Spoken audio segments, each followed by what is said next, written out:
So guys, sa mga di pa nakakaalam kung anong part ng device or ng engine ito po ay ignition coil. So ayan po, ignition coil po yan ha. So tatlo ang pins nya. So kukuhanan ko lang ng resistance din para may reference din ako.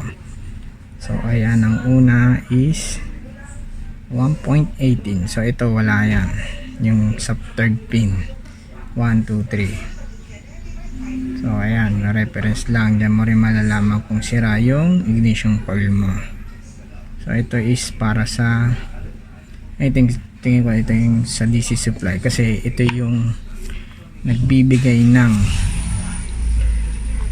kuryente or ng source ng voltage sa spark plug mo, dahil ito ay nakakabit dyan na ganyan, patuon yan dyan. So dito ang flow ng current mo at dito ang labas ng voltage mo para magkaroon ka ng ICE o yung tinatawag na internal combustion, diba? So ayan, nakaganyan yan, ignition coil yan guys ha? So importante din to, isa din to sa mga nagiging problema sa starting. Minsan nga sa naka-idle ka na, running na yung engine mo, may pumapalya pa rin ito. So ayun, kuhanan lang din natin yung resistance.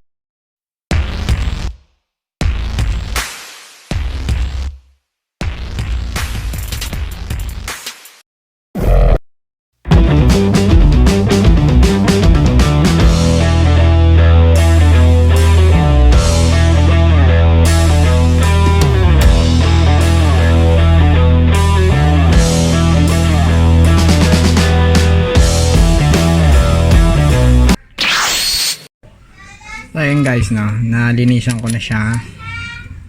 So testingin ko na ulit yung resistance niya, yung internal resistance ng spark plug ko. So almost, hindi, 1 year ko na rin pala siya simula nung binili ko siya. December ko siya binili, at ito pala ay yung platinum na spark plug na NGK. So ayan, hindi, not sponsored to ha. So sinishare ko lang sa inyo kung ano yung naging output niya sa akin after a year. So ito lang naman na recently ko lang na notice na medyo matagal lang din siya mag start, kasi ngayon ko lang siya nilinisan ulit. Hindi pala, ngayon ko lang siya nalinisan simula nung binili ko siya nung December 2022. So ngayon December na. So ayun, kuha na natin ng resistance. So mas maigi kung mas mababa to, yung as is nya na 4 point something kilo ohms, diba? So to, kuha na natin yung isa.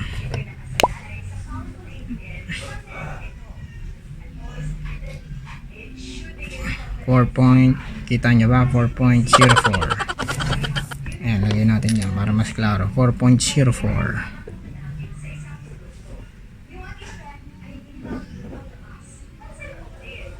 Yan, di ba?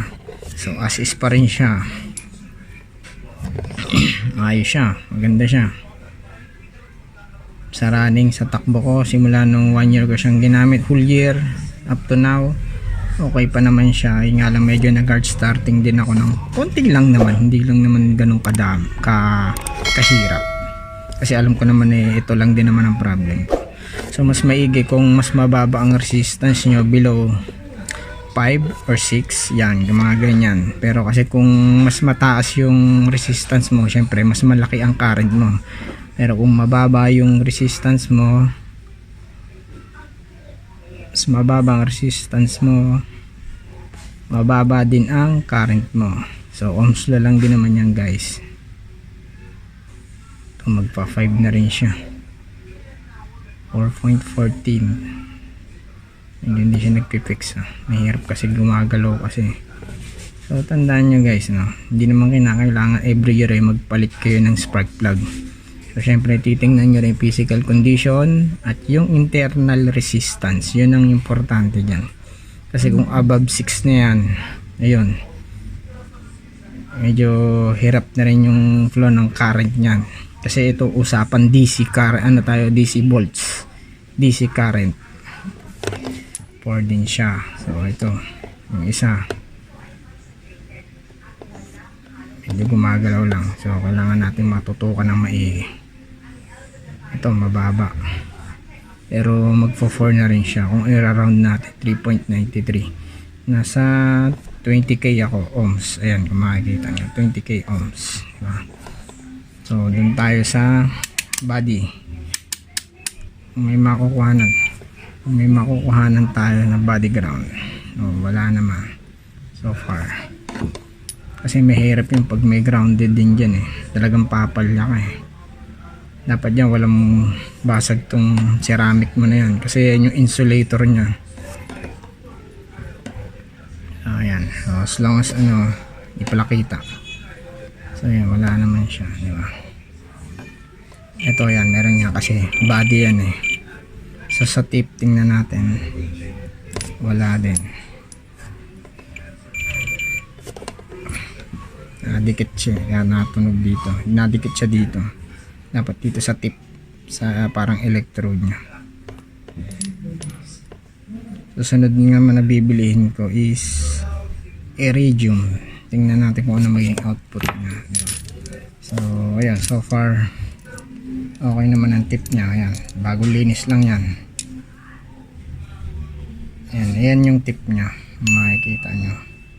Masyado siyang maliit compare mo dun sa ordinary na spark plug o yung copper na sinasabi lang. So ito is platinum. So mas matining ang supply ng o yung voltage niyan o yung current. Magkasama na kasi yan eh, di ba? So ayun. So yun lang naman. So ayun guys, natapos na rin ako sa paglinis ko ng spark plug. So ito, tetest ko na siya ulit, di ba? So ang gagawin natin is, una ililipat natin muna yung camera para makita nyo. Ayan guys, 2 bars na lang ako. So bukas magpapagas tayo.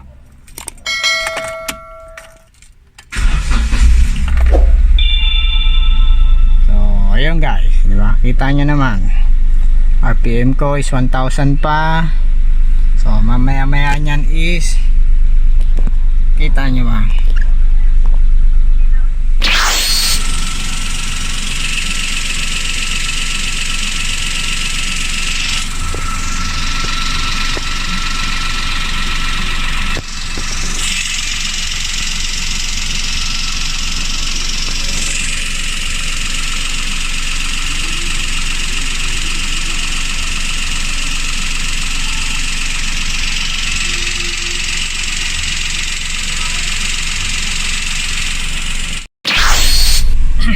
Ayun guys, no, may nagtanong pala sa akin na regarding dun sa signal light daw niya, nawalan daw siya.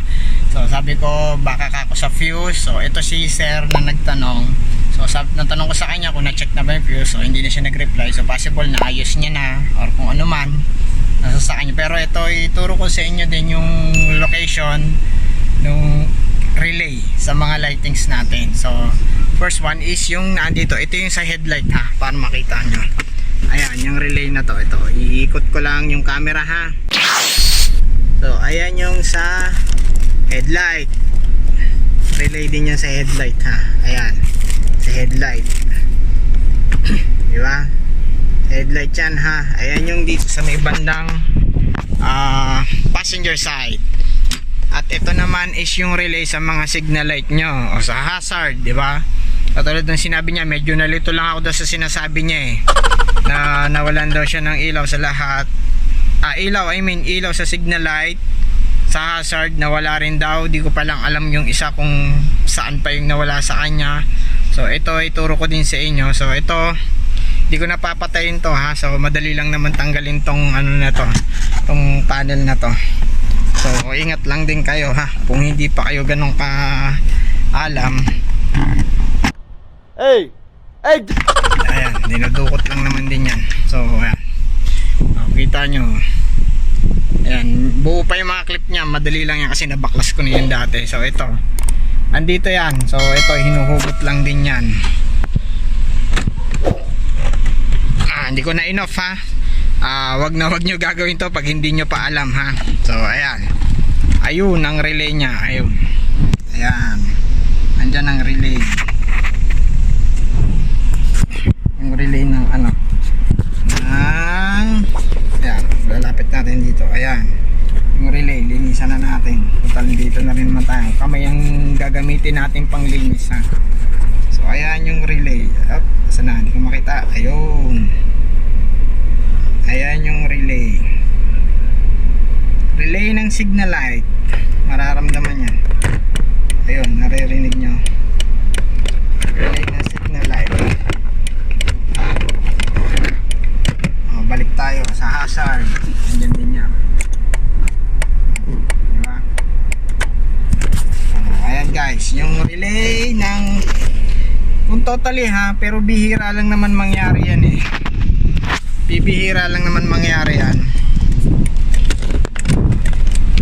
bihira lang naman mangyari magka problema yan. So I think basic muna kayo, doon muna kayo sa fuse, possible baka sa fuse hindi nyo lang ma-detect kung saan doon, pero may mga diagram or legend naman doon sa cover, katulad nga doon sa mga ibang sinasabi ng video ko, o andun yun, makikita nyo yun doon, diba? Makikita nyo yun doon kung saan part, kung anong legend nya, kung saan siya, diba?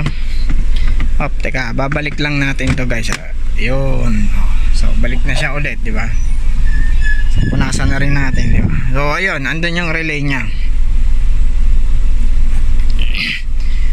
para yun sa signal light ha, sa hazard signal light. Kung talagang totally na-trace nyo na yung fuse dito at yung doon sa engine bay na fuse, kung wala talaga doon, kung nakita nyo walang putok na fuse, o possible relay nga kayo, diba? Yun yung mga basic steps na ano natin, sa fuse muna kayo, then after doon sa dito na sa relay. Pero kung marunong kayo mag-check ng relay, mas maigi. Hindi ko lang alam kung ilang pins yun, hindi ko pa masyado nabubuksan kasi wala naman akong problema pa dun eh. So kung gusto nyo palitan, nasa sa inyo naman, di ba? Diba? So yun yung sa signal light nyo, di ba? So yun lang naman guys. Thanks for watching. See you next DIY.